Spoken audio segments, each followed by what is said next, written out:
How could a motivational speech for 6th to 8th grade girls turn into a raunchy sex talk? Girls at Crosby Middle School, it's in Hitchcock, Texas, they got an earful. School board member allegedly gave these impressionable young girls a how-to on specific sex acts, oral sex, anal sex. What? How did she get there? I want your calls on this one, 1-877. Tell HLN's the number. For more, here's Cynthia Cisneros from Prime News affiliate KTRK.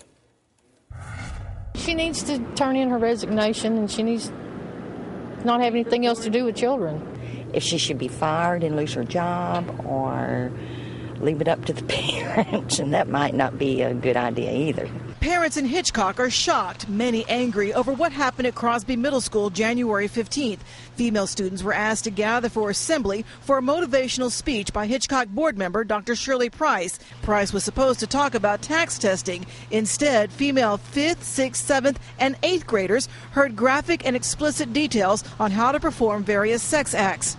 The talk that was done at that meeting was appalling, and it should have been stopped in any way whatsoever, and it wasn't. Laura's 10-year-old daughter was at the assembly, and she didn't want to give her full name to protect her daughter's identity. Laura says Price told her daughter and others not to tell their parents about the sex talk. School officials say Price told the principal to leave the room, a request that is against school policy. We were told both Hitchcock superintendent and board president were out of town today.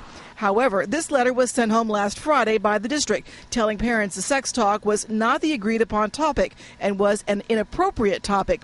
In the meantime, Laura says the sex talk took away her daughter's innocence.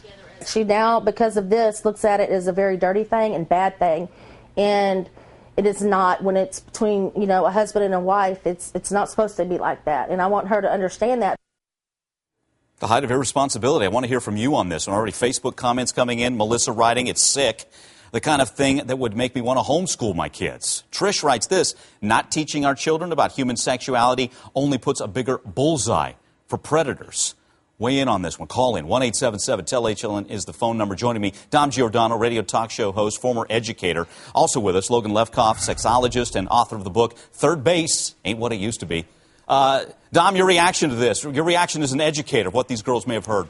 Well, it's outrageous, Mike, and the most outrageous part is the principal leaving the room if that's what did happen. That's got to be against the rules of that school, and it makes it more difficult for teachers to intervene, as they should have here, when this person went off on her own. And I guess if we really got the account, I don't think this was accurate or educational or helpful as much as it was crude, graphic, and inappropriate. Yeah, a lot of parents obviously infuriated. Logan, don't you think it's wrong to have an impromptu sex chat like this? Well, first of all, I'm a sexuality educator, and I've been working very hard at this for over a decade. And the first thing to remember is that we have credible and certified sex educators. So there's no question that it shouldn't be an impromptu talk just by anyone. That being said, I think it really is important to recognize that young girls, young boys are asking these explicit sex questions. That doesn't mean this was the right person to answer them, but we can't stick our heads in the sand. No, all right. And I want to hear from you again. I think that's two separate arguments. I think we agree wrong for this lady to hold the impromptu sex chat. We heard the mom, Logan, of the 10-year-old, that's really young, say, innocence lost, mom upset. What damage could come out of this if it was indeed that graphic? Well, first of all, remember, our kids are exposed to all sorts of sexual material every day, whether we like to believe it or not. Right. In fact, this very morning, I was teaching 10-year-olds, and they asked a question about what did oral sex mean. So it's not unheard of that they have a basic vocabulary in some questions.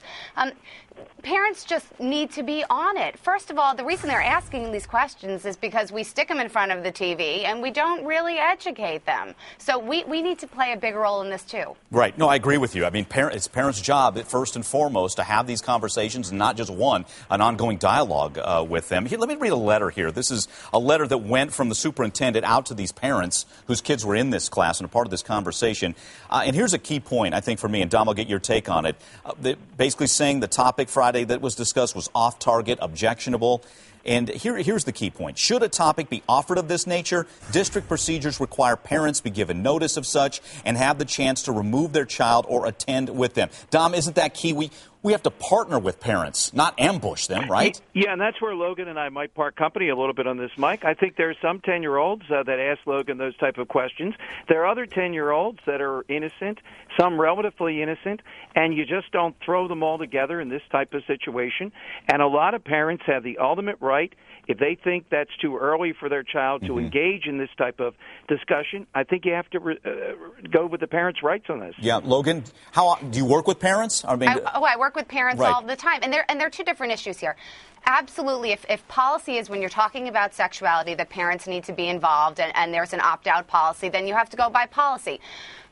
But with all due respect to Dom, the problem with teaching kids separately, right, and taking the ones who seem more innocent than others is because once they're out of a classroom, they're all talking to each other and they're getting misinformation from each other. So it's better to give simple, basic, value-free information to kids and then tell them absolutely go home and talk to your parents about these things. You should have their values. You should get their feedback all the time. Right. And I think we agree. Parents in on it, no ambushes, in on the conversation, parents knowing what the conversation is going to be about. So like you're saying, Logan, I think, Dom, you'd agree, the parents can follow up.